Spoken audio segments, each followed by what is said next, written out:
எனக்கு சரியான கஷ்டம். எனக்கு வீடு வளவுகளும் இல்லை. நான் இப்படி அப்பாங்கிற சவரங்கிற வீட்டில் நான் இருக்கேன். எனக்கு 4 வந்து சரியான குடியலும் அவருக்கு உழப்பும் இல்லை. எங்கேயாவது போனால் தான் உழப்பு இல்லைண்டா இல்லை. கரவலைக்கு போய்த்தான் உழைக்கிறது. அதுலேயும் சிலவெல்லாம் காசு கிடைக்காது. இப்போ எனக்கு பிள்ளைகளை பார்க்குற வழியும் பிள்ளைகளை படிப்பிக்கிற வழியும் எனக்கு இல்லை. ஏன்னா எனக்கும் இந்த சில நேரத்தில் ஏறாம வந்துடும். நான் கருத்துடுவேன். சாப்பாடுக்கு வழி இல்லை. உடம்புக்கு போனால் தான் சாப்பிடலாம். உதவி செய்கிற அளவுக்கும் இல்லை.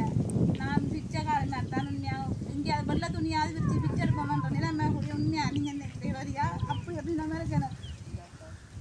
அப்படி ஒரு கஷ்டம். அழாதுங்கம்மா அழாதுங்கம்மா. எங்களோட ஈழத்து உறவுகள் வந்து புலம்பெயர் நாட்டில் இருக்கிறாங்க. அப்போ அவங்க பார்ப்பாங்க. உங்களை பார்த்துட்டு வந்து ஏதாவது உதவிகள் செய்வாங்க. நீங்கள் அழாதுங்க அம்மா. நீங்கள் வாங்க, அழாதுங்க. சொல்லுங்கம்மா, உங்களோட பிரச்சனை என்னன்னு சொல்லுங்கள்.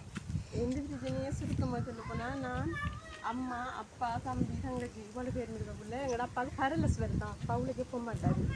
அப்போ மூத்தாள் நான் தான். அப்போ நான்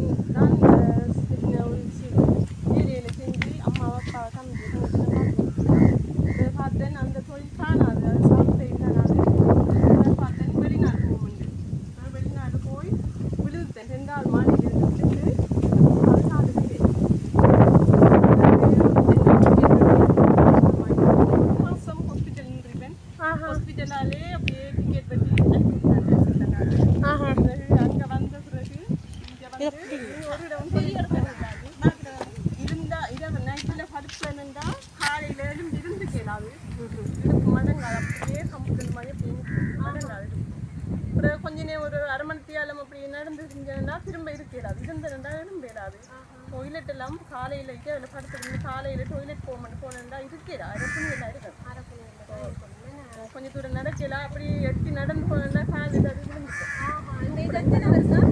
இப்போ ஒரு 12 வருஷம். இந்த கால் தூக்கப்படாது. ஓட இல்லாது. எத்தனை வயசு உங்களுக்கு? எனக்கு 35 வயசு. சின்ன வயசுலன்னா அப்படி என் ஹஸ்பண்டும் கூலி வேலை தான் செய்கிறாரு. அவர் இந்த 2 பிள்ளைகள் இருக்காங்க. ஒரு ஆள் 8ஆம் ஆண்டு படிக்காவும், ஒரு ஆள் 5ஆம் ஆண்டு படிக்காவும். அப்போ அவங்க படிக்கிறவங்க காணாது தான் வீட்டில் இருக்கிறேன். பெரிய வேலையில் செய்யலாம். பிள்ளை ஸ்கூல் தான் பெரிய வேலையில் செய்யறேன்டா. நீங்கள் வந்தம்மா எங்களோட புலம்பெயர் நாட்டில் நான் வந்து விகேடி தமிழ் வன்னி தொலைக்காட்சி ஊடாகத்தான் நான் வந்திருக்கிறேன். நீங்கள் வந்து எங்களோட புலம்பெயர் நாட்டில் உள்ள ஈழத்து உறவுகள்கிட்ட வந்து இதை வந்து நீங்கள் சொல்லுங்கள். இதை சொல்லியிருக்கிறீங்க தானே. இப்போ சொன்னபடியா இப்போ அவங்க வந்து உங்களோட இந்த வீடியோவை பார்ப்பாங்க. இப்போ இந்த வீடியோவை பார்த்து உங்களோட கஷ்டங்கள் உங்களோட வருத்தங்கள் எல்லாத்தையும் இப்போ சொல்லியிருக்கிறீங்க நீங்கள் முன்னுக்கு. அப்போ இதை வந்து அவங்க பார்த்துட்டு அவங்க உங்களுக்கு ஏதாவது இப்போ தனிப்பட்ட ரீதியில் அவங்க உதவி செய்கிறாண்டாலும் செய்வாங்க, இல்லை எந்த மூலமாக வந்து உதவி செய்கிறாண்டாலும் செய்வாங்க. நீங்கள் எனக்கு உங்களோட நம்பர்களை தாங்க. நான் உங்களை வந்து நான் தொடர்பு கொண்டுட்டு அவங்க எனக்கு வந்து என்னோட தொடர்பு கொண்டு அவங்க உதவி செய்ய சொல்லி சொன்னால் நான் கண்டிப்பாக உங்களோட எந்த நம்பர் நான் உங்களுக்கு தந்துட்டு போகிறேன்.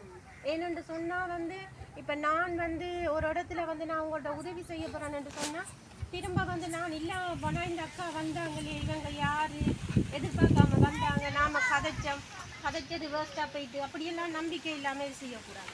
அதனால நான் எந்த நம்பரை உங்கள்கிட்ட தந்துட்டு போகிறேன். நீங்கள் கால் பண்ணி கேளுங்க என்ன மாதிரி அக்கான்னு சொல்லி. நாம் எல்லாரும் வந்து ஒவ்வொரு ஆக்களுக்கும் ஒவ்வொரு விதமான கஷ்டங்கள் வருது.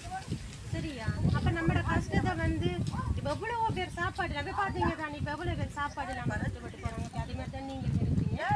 கண்டிப்பாக 4 கிலோவுக்கு மேலே பாரம் ஹாஸ்பிட்டலால் தூக்கணும். 4 கிலோவுக்கு மேலே தூக்கு இல்லாது. கல்யாணம் கட்டி குழந்தை எல்லாம் கிடைக்க வேண்டிய இது இல்லைன்னு சொன்னவங்க. தையல் பிரியுமாமன்னு சொல்லி அப்படியெல்லாம் ஆனால் பெரிய இல்லை கடவுளே சொல்லி கடவுளுக்கு அந்த கடவுளுக்கு நன்றி சொல்லிக்கொள்ளலாம். ஆனால் குத்து இடுப்புக்குள்ள குத்து என்னம்மா சரி சொன்னவங்க பரலஸ் வருத்தமாக கூடியது இருக்காம குறிப்பிட்ட காலத்தில் எனக்கு சின்ன வயசு தானே 35 வயசு தானே. சரி அம்மா. நீங்கள் ஒரு புலம்பெயர் நாட்டில் வாழ்கிற ஈழத்து உறவுகளுக்கு சொல்லிக்கொள்ளுங்க செய்து இப்படி ஈழத்து உறவுகளை புலம்பெயர் நாட்டில் வாழ்கிற எங்களோட ஈழத்து மக்களை இதை பாருங்க, பார்த்துட்டு இவங்களுக்கு ஏதாவது உங்கள் மூலமாக உதவி செய்ய மனசு இறங்கி நீங்கள் உதவி செய்யுங்க. அது மிகப்பெரிய ஒரு சந்தர்ப்பத்தை ஏற்படுத்தி தரதுன்னு சொல்லி நினைச்சு கொள்ளுங்க. உங்களால் இவங்களுக்கு உதவி இவங்க பெற்றுக்கொண்டாங்கன்னு சொன்னால் இவங்க வந்து சொல்லுவாங்க, ஏன்னா எங்களுக்கு உதவி செய்தவங்க நல்லா இருக்கணும்னு சொல்லி வாழ்த்துவீங்க. ஏன்னா நீங்கள் ஏன்னா மனசார வாழ்த்துவீங்க. நீங்கள் நல்லா இருக்கும்போது உங்களோட மனசு வந்து இப்போ உதவி செய்கிற ஆட்களுக்கு வந்து நினைப்பீங்க. நீங்கள் செய்து இப்படி இன்னும் நிறைய பேர் கஷ்டப்பட்டு கொண்டிருக்கிறாங்க.